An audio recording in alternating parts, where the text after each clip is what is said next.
Welcome to our very first YouTube Live. This is really interesting and exciting.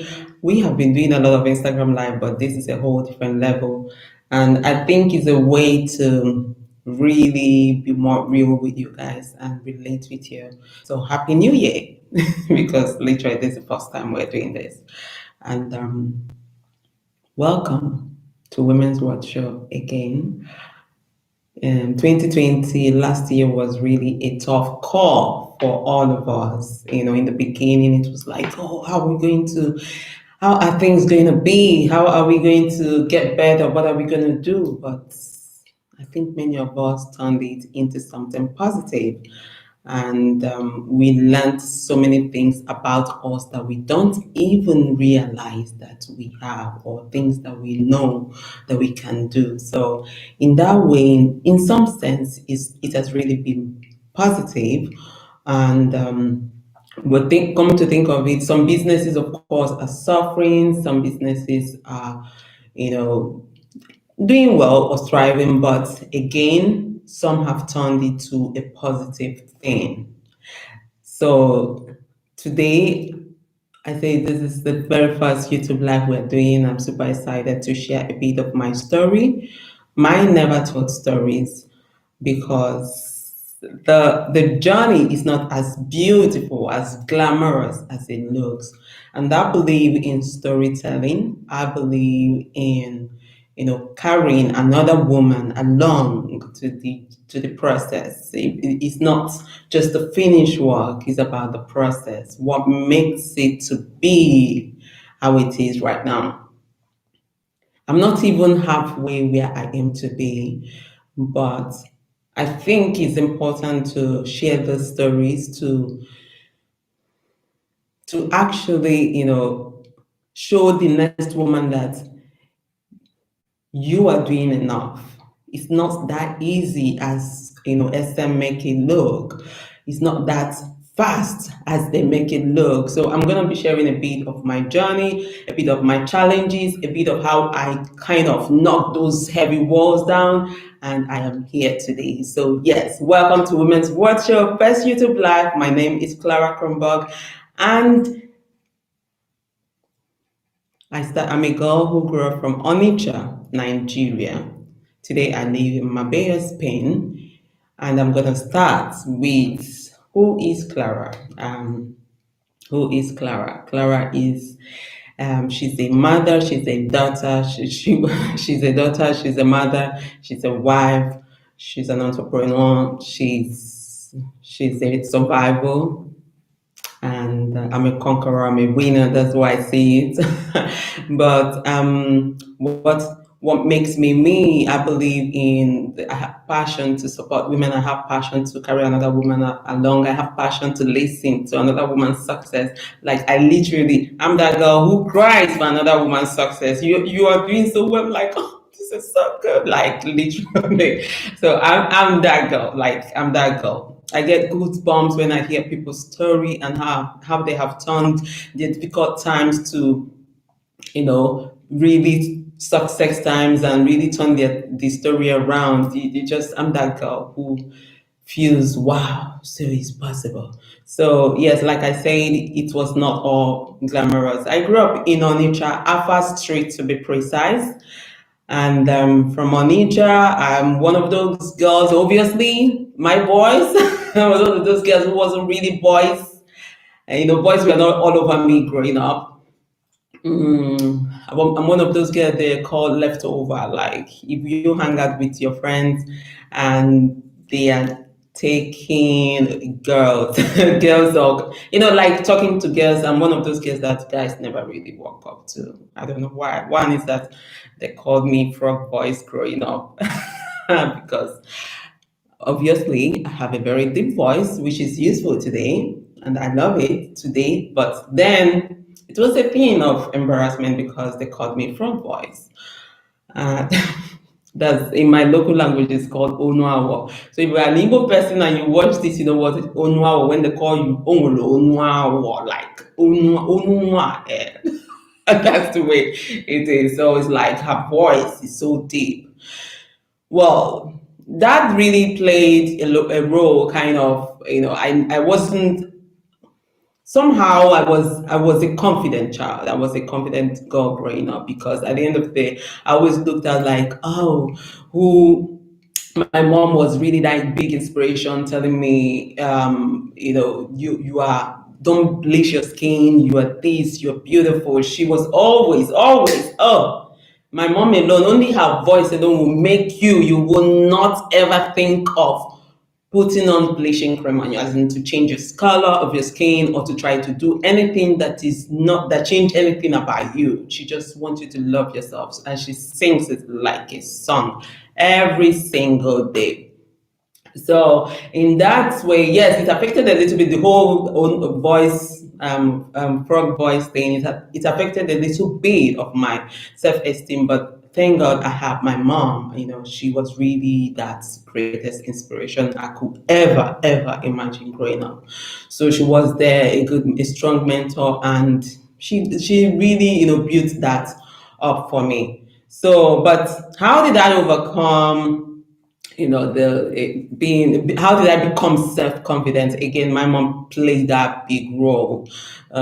She always reminded me how beautiful I am. She always reminded me that, Ojiamaka, Ndi, but if you're Igbo person, you understand what I'm saying. She say Ojiamaka, Nemaroma.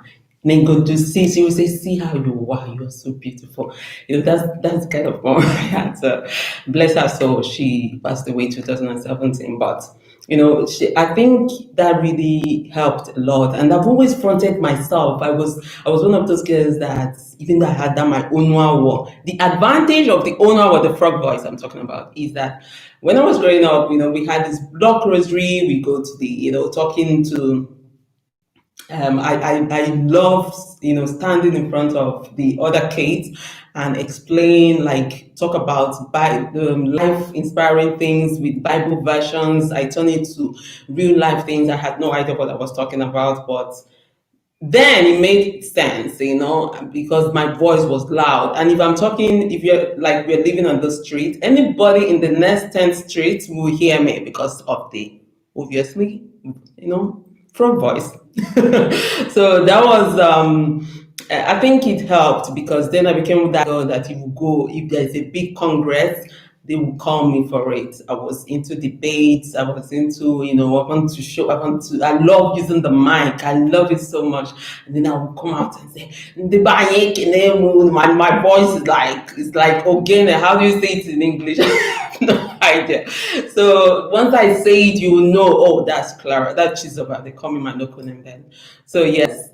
Um, it's really been, really been very, a journey, but I had it. I think the self confidence, built up in that way. Um, I think no one ever made me feel less of myself. The moment I realized who I am, I had no way going back. But I had the struggles living in that area where I was living in Onitsha.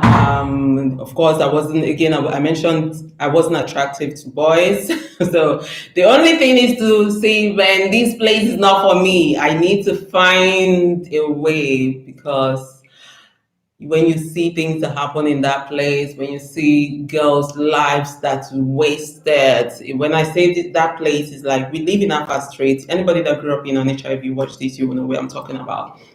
Abba Street is like face me and face you house, and you're jumping into all these floors, and this gutter, we call it then. I don't know what it is now. Gutter, we called it then, and then we you jump through it to get to your house. And I think I'm allergic to dirt right now. I can't stand dirty thing, because I think I saw enough of it. Literally, you have to jump some places, some maggots, things, a lot of things, but I knew that place was not for me, because my mom always thinks, she always say this thing, she say, Baban nekri zobo onwegi. Baban nekri zobo onwegi means like, work hard and save yourself. Is that Olivia? That's what happens in life. It's her bedtime, but she wants to join in. So she wants to come here. It's okay. Okay. Well, So it's she always say "Baban Nikli Zobonwegi," which means work hard, and save yourself. So that was kind of it grounded me because she always reminded me that you don't belong here. You know it. She just planted it inside me that we don't belong here. Every one of us, every of my siblings, and we did work very hard to move to the next level. So talking about first job, oh, I was very privileged. Let me tell you, I was very privileged. There's something that my mom parents did for me. I went to boarding school in Queen's School, Enugu. Anybody, all the Queen's people that ever followed us. I think, guys, I loved every moment I spent in the school. It was a great opportunity that my parents provided, as in gave us there, gave me rather, because it was Queen's School, big deal, like big deal. I left Ado Girls Secondary School in Onitsha, and then I went to Queen's School. It was really a big deal. So that was the greatest gift. It was not a cheap one to our level. It wasn't, but it was good for me. And yes, life moved on after I finished my secondary school, moving around looking for university. Anybody in Nigeria, the jam bites, you did all the had the jam thing and all of that. And finally got into a school, and then went out from there because life kicked in. And then I moved to Abuja, and then somebody that was supposed to pay my school fees kicked me out of the house, and they didn't pay my school fees. Fast walk forward, I remember the day this happened, incident of kicking me out of their house happened. I I didn't know where I was going. I remember I was standing on the street that day, and I called my dad. I say, I'm no longer living here. They kicked me out. They don't want to pay my school fees. And it was funny because I had no idea where I was going. It was in Abuja, actually. I called him and said that. What did I even do? Luckily, during the whole exam process thing, I I was able to meet a contact, to have a contact who kind of gave me her contact. So I don't know her. I don't know what she does. I have no idea what she's doing. All that. So but I called her. I said, "Girl, please, I need a place to stay." She said, "Oh, no problem. Come." So that was my saving grace, I would say. So she accommodated me for a while. Mm, while I sort out whether I'm gonna leave or not. But then things started happening that does not suit, my person, because I have a focus. I want something that I want a different thing, and I know there are some things I don't want to do, ever do. I don't blame anybody who goes in that path. But again, I have a goal. I have a focus. Honestly, I've always had that. Angel Fortune, thank you so much for commenting. So she kicked me out again. The girl kicked me out because I couldn't cue into what she wanted from me. So that's where the hardest part started. I called my mom, and I remember she sent me 7,000 naira then. And that money, inside that money, I have to rent a place or do whatever. I didn't plan that this is going to be an emotional roller coaster. Okay. When she now kicked me out, I went and I found an uncompleted building. This uncompleted building, obviously, you can just move into somebody's uncompleted building. So I found the owner. I say, I want to pay for this uncompleted house. When I say uncompleted, it does not have window, it does not have door. It's just a house, unfinished house, but standing beside his house. So I asked him if I can rent this space. So this man, actually, there was no so I have to go to his house to now, fetch from the well or whatever. This was in Gwagwarada in Abuja. So anybody that is in Nigeria, you might know where I'm talking about. And he said yes, and this place cost 5,000 naira for a month. So I have to rent it because I need a place to put my head on. Like I literally need a place to sleep. So I took up this place, and when it was now, I was sleeping. So what happens? I have to find a job. I know I have to find a job. I had 2,000 naira left. Bear in mind, I have 2,000 naira. So I have to find a job and I have to feed from this and I have to clothe from there. So, anyways, to fast forward the whole story, I rushed. Literally have to wake up very early in the morning, take my shower before people wakes up outside, get ready, still have my stuff wrapped up with all the padlock, with things like that. I remember this, my lucky outfit. It was a silver skirt. I'll tell you very well. Silver skirt with a white, I have this white shirt and then a white sandals. I'll go to the man's house, the neighbor's house, that's the landlord, and they will allow me to iron this, my pretty lucky cloth. And I ironed it. I would just dress up. So one day I just dressed up. This very day I dressed up. I went to the bank and I said to the, to this receptionist that I have an appointment with the bank manager. And she said to me, really? I said, yes, because I have something to offer. And she looked at me like, first of all, the way I dress, you won't even think sex. So I was decent. It was quite decent. Long, like mid-leg, length skirts, really covered turtleneck. Really, if you see me, very decent girl. So you won't think sex to think of. And I was a small girl, to be honest. How old was I? Really young. So, and I asked, she looked at me from head to toe and she said, oh, okay. And I insisted. Anyway, we dragged it and I insisted. So she ended up saying, okay, fine. She called the manager and the manager said, send her up. And then I went to the manager's office. The manager said, they looked at me and said, you said we have an appointment. I said, but now we don't, but now we do. So I sat down and he said to me, okay, so what can I do for you? I said, because I'm looking for a job. That's why I'm here. The man was shocked. We said we have an appointment. I said, no, because if I had said that, they would never let me see you. They would never let me see you. So he said, okay, fine. Well, what's your certificate? I said, I don't have certificate yet. I'm still in school. Like, really go. Anyway, the moral lesson of this particular story is that I have a friend from that incident. He said to me, Clara in Chizoba, you know what? Go back when you finish your studies and you still want to work in the bank. Come back and I'll give you a job. So I have a friend there, and then the confidence is what that friend admired most, and he said it was like that's really pretty unbelievable to say. At the end of the day, what I'm trying to say here is that whatever you want, sometimes it's not, you have to have the courage to believe in yourself. Believing in yourself is accepting all your flaws, accepting that you have a frog voice or something, and just loving it the way it is and making the best of who you are and just going for things that you believe in. This was my first greatest step, but I didn't get that job, but I got a friend.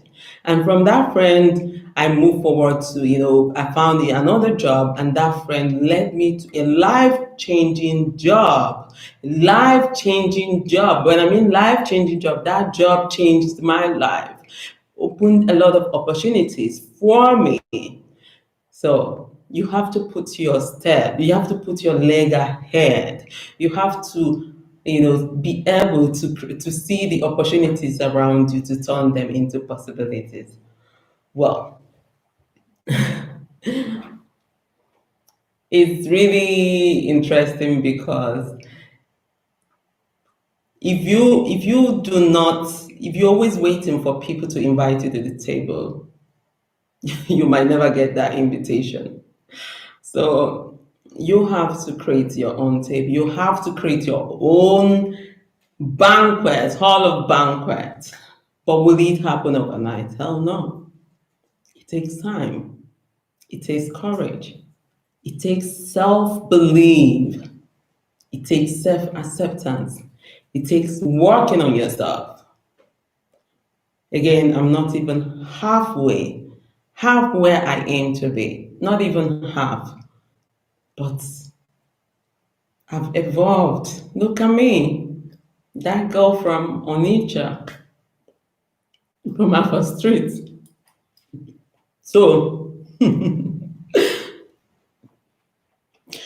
another thing I want to point out is that people tend to say, oh, you are married to, a white person, so the opportunity, that's why you can do everything you can do. Go, you can marry Dangote, Bill Gates, but if you're stupid, you can do a shit.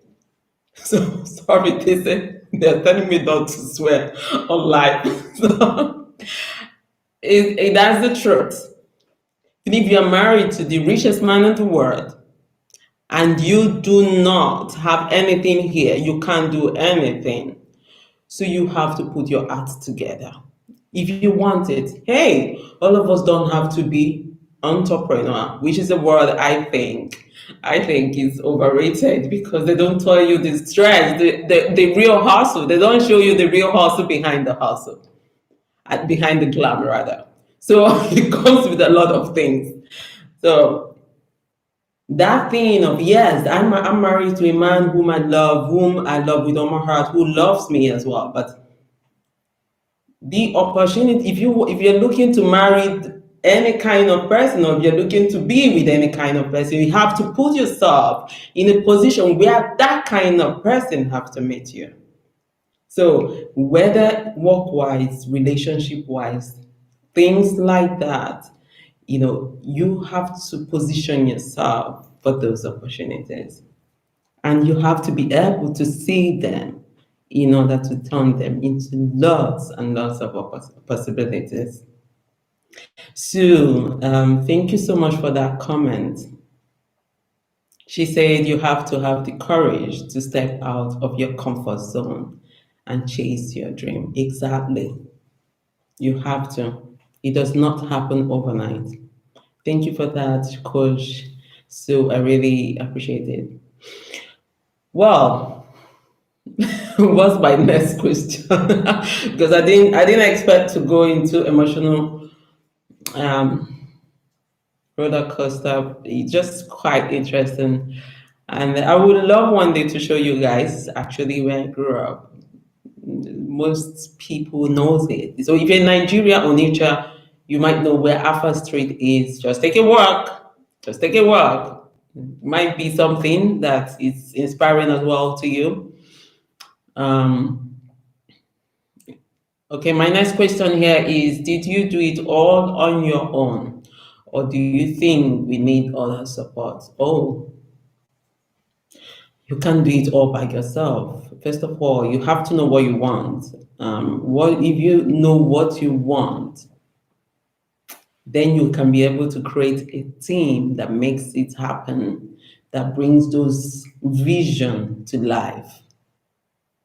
So you have to be able to open yourself to trust your team as well, because they have their own idea, but you have the vision. So if you listen, maybe, just maybe, the little thing that they will say or their little input might be the next level that you need. So nobody ever knows it all.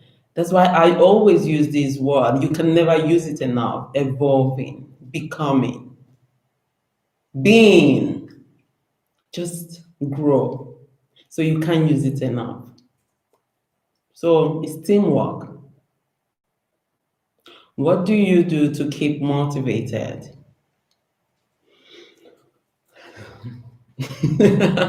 That question I love because Alpha Street is a big damn motivation. I don't want to go back. I don't want to go back. So what do I do? First of all, I have to think. When I want to go up and give up in any, I've never thought about it though. But if I do, when I go on that round, that it gets so difficult, and I close my eyes, I say, why did you even start? First of all, the passion. I got the passion. So I think that's a strong motivation. That has been a drive, like no matter how difficult it gets. And then I hear one little inspiring story, and then I go, oh, this is so nice. I want it. Like, oh, So yes, that next woman story is a motivation to me. Your story is a motivation to me. My story, like my becoming is a motivation to me. I just love seeing women succeed. I just love to listen to you turning all those difficult moments into victories. I just love it so much. It motivates me. But again, most of all, I don't want to go back to a fast straight. So I'm grounded with this strong passion, with focus into really the things that really matters to me most. And the other day, I just posted that those things that matters to me is family, friends, my as in love, my happiness, securing the bag, just focusing on that thing that really matters. And just the other day, what there was actually yesterday, somebody was mentioning that what trend is controversial. If you're talking serious talk like women's watch show, we sit down and we talk really deep things. It doesn't, you don't get that millions of followers because people want controversial things, overnight stories of overnight success. Then I'll be playing on you. No, it's a journey. And if you are here today, that means because you see and you believe in the journey, and you know that motivation comes when you actually feel it. You are grounded forever. So that's my motivation. Sue asked, talk about your experience dealing with rejection. Ooh, Evan, can you give me one instant? Okay, the thing is, I'm trying to take one strong one, which rejection have drove me like, oh.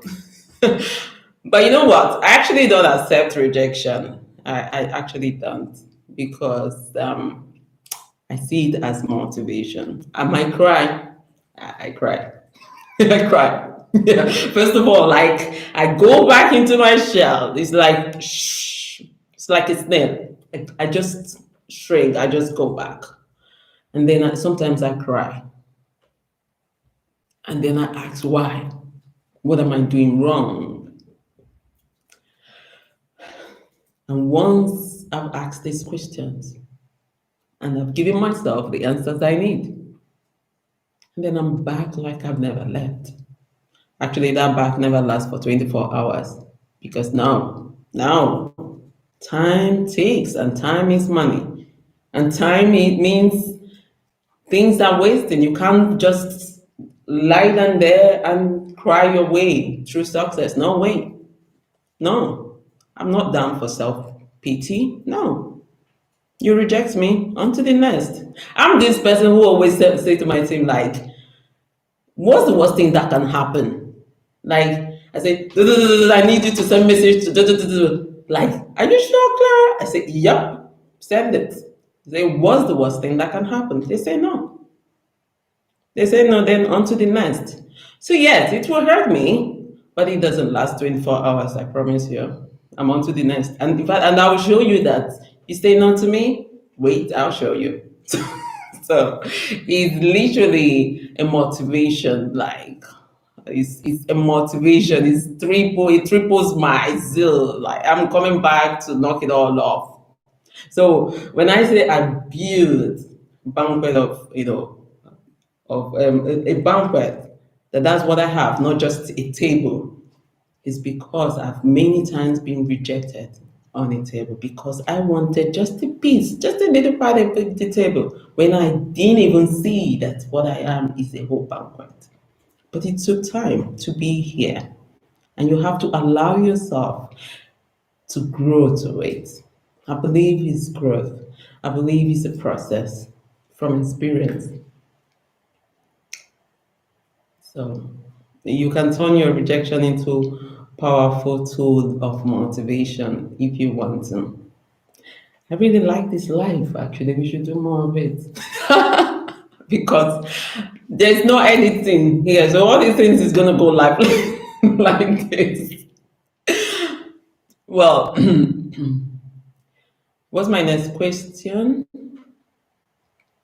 Hmm. What do you do to stay inspired?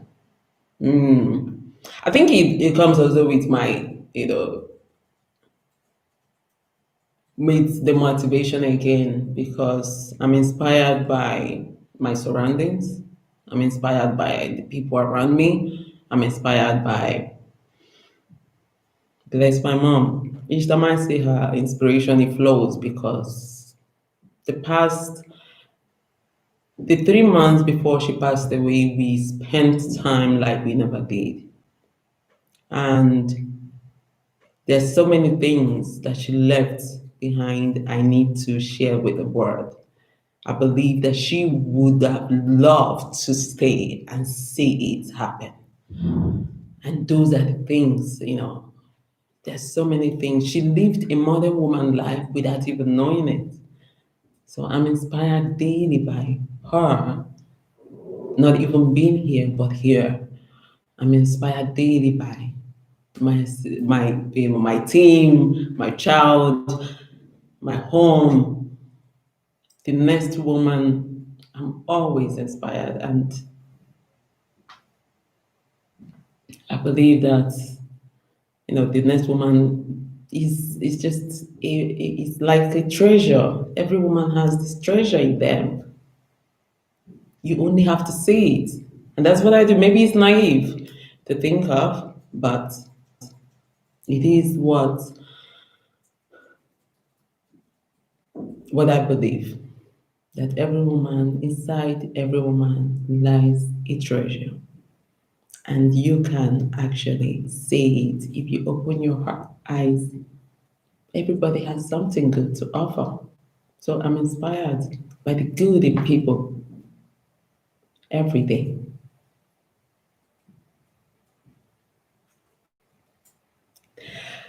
This is really interesting. Thank you for enjoying the live. Enjoy Fortune. I'm really enjoying doing it, actually. Like I said, we should do this more often. We should do this more often. It feels good to be more, not like the words are filtered, it's word of perfection. So you know that I'm also here. I'm also that person. Even though I love to hear other people's story, I have that my own story. So, so even my team here is preparing, it's sending the questions that few people have already sent. Why did you start Women's World Show? It was all, again, I was in this working place that changed my life. Women related fears, a lot of women, 70% of people that comes to that shop, they were all women. And they talk and talk and talk. They weren't talking to me because who was I, or who am I? I was a salesperson then, so they weren't talking to me. But you see these women of class, women of, when I say women, they are really top women in the society, and they talk about their challenges, but they can't do anything. When I say challenges, maybe they are in abusive relationship or abusive marriage, but they don't want to talk about it because the society, again, you're not allowed to talk about it. You're not allowed to say things like that or to leave your marriage or something. So it's always about what people say, what the society will say. Who are the society? We are, but they do really create that thing of, oh, you have to be a certain way. So it continued a long time. I think the main kick for me was there was a lady that I knew who actually died of domestic violence, and I think that was a big kick for me. And I say, oh no, that I have to do something. I was naive.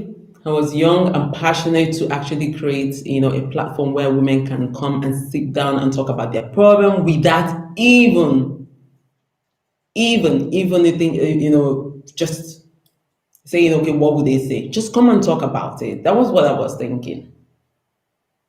So I thought it would be easy. I thought it would be just, oh, let me start a talk show and have a platform, sit down and do that. I started my company. Again, it was a platform. I quit my job. Like I left my job because at that stage I thought I was ready.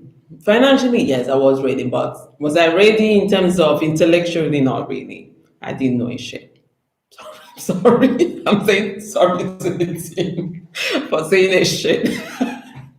Okay, I didn't know anything about anything, but I mean, yes, I have an idea of some things, but it's just a passion. So I started a company, hired producers, hired directors, manager. That we started the show, but at the we ran this thing in about I think 1 year plus, and I realized that you're just a pretty face sitting down to talk, and you have no idea like the process that comes with having a production company or running a production company. And it was my first time on TV, so it was a whole big deal. Like, but I had no idea. I was really naive. But what did I do? I knew I had to do something. So I stopped everything and I traveled. That was when I left Nigeria to Ghana to study I went into Ghana Institute of Journalism. That's where I was. So the experience, you say, what did I learn from that experience? The experience of really starting something, the whole production thing, production company and all of that without having an idea of it. It taught me that, you need know-how. At the end of the day, how do you acquire know-how is by trying. And if I haven't tried, I wouldn't have this story. I'm not saying don't just jump into doing it without making your research. I think what I would have done different today is to make a proper research, maybe not even study about it, but make proper research. But I allowed people to do that research for me, to be, and then I would just ignore a pretty face sitting and just talking because I was passionate about it. Network, meet people, socialize. Get yourself out there, especially in the industry that you want to get into. This is what I will advise. You want to become a TV presenter, you want to become a production, you want to own a production company. You have to be surround yourself with people who actually, kind of know how in this field, because you don't want to be a presenter and you are the person that is your mentor. I think Coach Sue will agree with me here. The person that is your mentor is a mathematician, doesn't really tally so much. So I think that if you want to be in this field, in a particular field, you need to have a mentor or a coach or whoever who has the know-how in this field that you're getting into. So that I would have done different. But am I regretting it? Hell no, no way, no way. I wouldn't have this story to tell you today because that pushed me to say, I think I've always had that thing inside me to say, oh, Clara, you're not doing it right. You're not doing it right. And I always know how to listen to myself, and I feel it. I feel it like right inside here that something is wrong. So the moment I allowed myself to know, okay, this was not going well, that it could be better. And that was why I stopped. So I was now, more equipped, academically traveling around. And I think that really, really has been a great positive. It's been positive because I know what I'm talking about. I have also tried and failed, and then I'm in another phase and another level of my career, I would say. So as a producer and as a presenter, I've had my takes, and I'm on a better path. Absolutely, that I would say. Exactly, exactly. So said you have to have someone in that field, exactly, because you can't just go blank. People think, oh, I just do it. No, make your research. You need to make your research. Do your due diligence. I think it really helps a lot when you're starting anything. How do you balance your work and home life? Well, I have no idea how I do that shit. like, like right now, no, I just made the lasagna and I left it. I left it. Yeah, I don't know. I don't know. Just my brain it works in a different different level. I have no idea. I think sometimes my husband like you're a little bit blank, but I think it comes with having a supportive partner to be serious here. It comes with having a very supportive partner. It comes with creating a schedule. It comes with having a vision board. You can never go wrong with a lot of books by your side. Like I literally have this one in my bag. I have another one in my bag. And trust you me, in the morning they are laid out on my desk, and I'm gonna take those things one at a time. So, and I have my vision board. So you need to prepare, you need to schedule, you have to be productive, you have to plan. You have to plan because if not, you'll be everywhere. And that is what I try to avoid. So if everything, all the tasks I put down to do in a day, I make sure to just focus on those. And those ones that gets difficult, jump over it and try the next one. Come back at the order later. So, how do I balance it? Planning, schedules, writing, discussing, having a supportive partner. It helps a lot. So, do you think it's important to have a daily schedule slash routine? Oh, yes. Yes. It gets, I know somebody will say, oh, it gets really boring, yet it could, but it depends on what you're planning, and it depends on what your routines are. If you make it every day that this is how it's gonna be, I wake up, I put my this here and I put it there, I do that, then it gets really boring. You need to be able to be flexible. I'm somebody who get really bored very easily, so I literally have to change, like, oh, I need something, I need some spice, I need something different. So you need to be proactive. You need to think. You need to, again, it comes down to you. You can't lazy around if you say you are an entrepreneur. Again, this is the word that people overuse these days, I believe. Because it comes with so many things you have to being an entrepreneur, whether media entrepreneur, social entrepreneur, health entrepreneur, whatever field of entrepreneurship that you are at, it comes with you really planning. You have to be on top of your game. Absolutely. So yes, yes, you have to plan and you have to have routine. Maybe not routines every day, but play around it. You know what suits you. You know you best. Um, so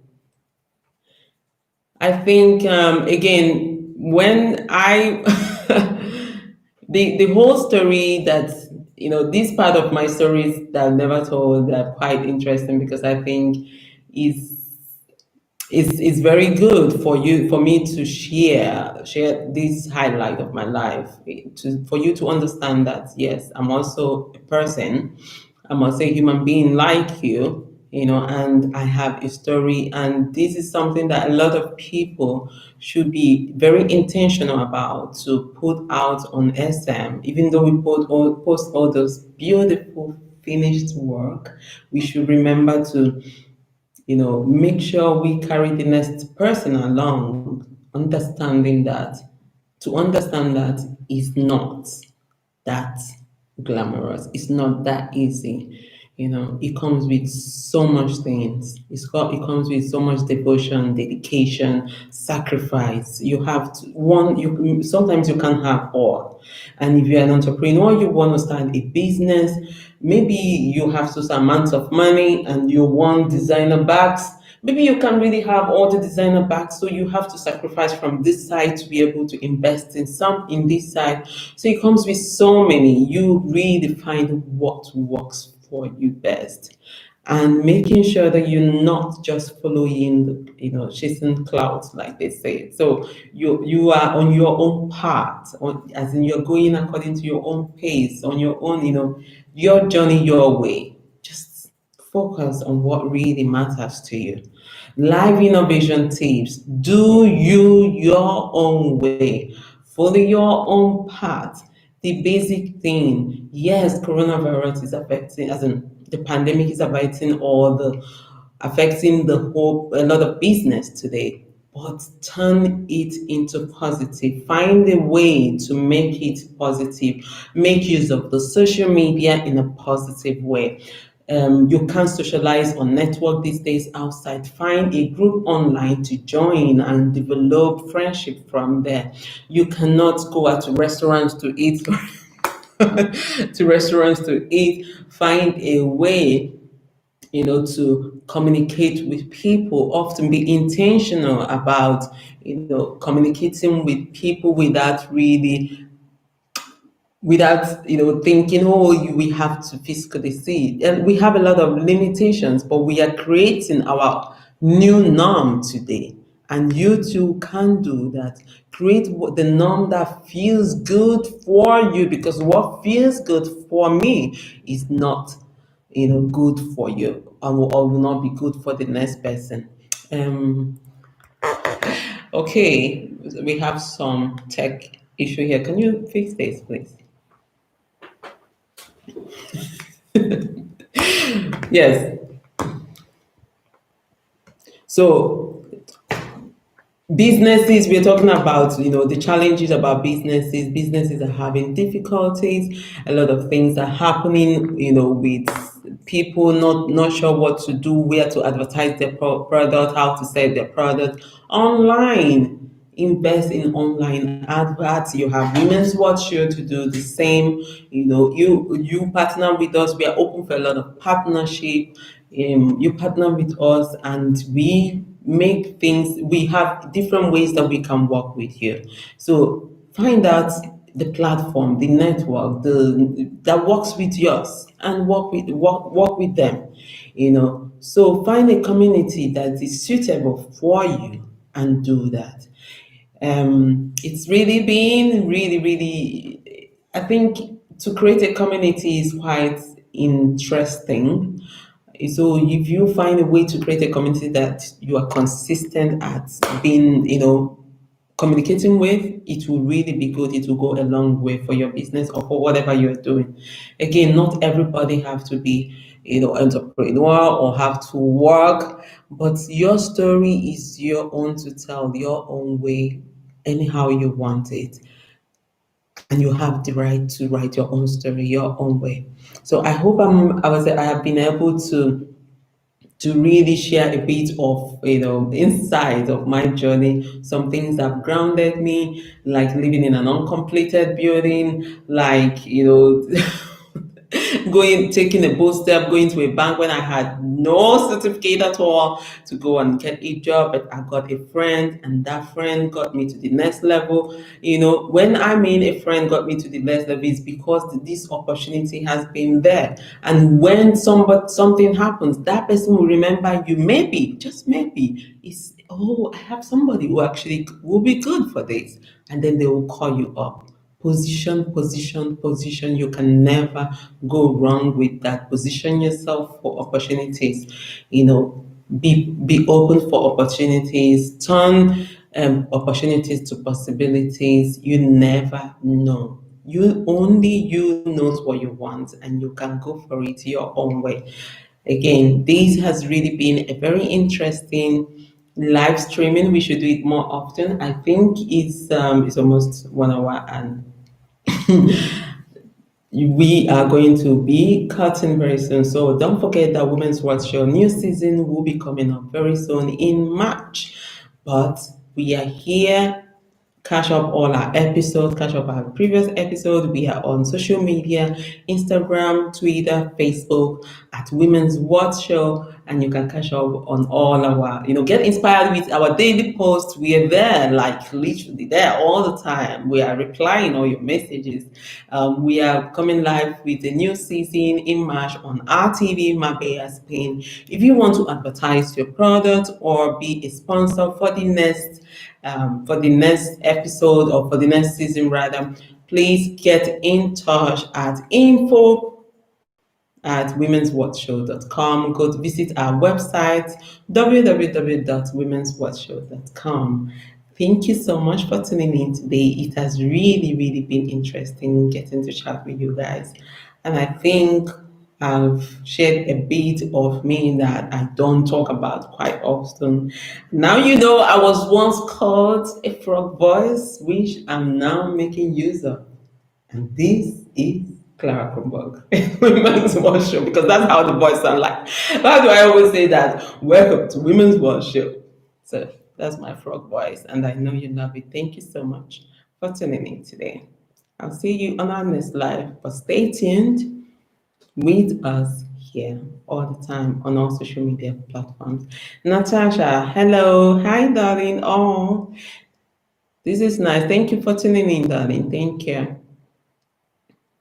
Well, I guess that's our end of the live stream, right? I'm asking my team here.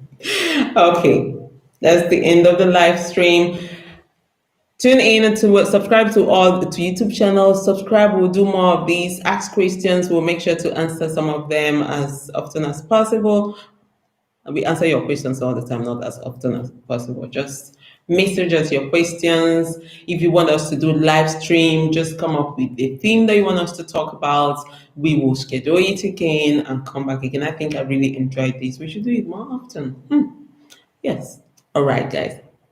Have a very lovely week and good night from Spain, Marbella, Spain. Good night.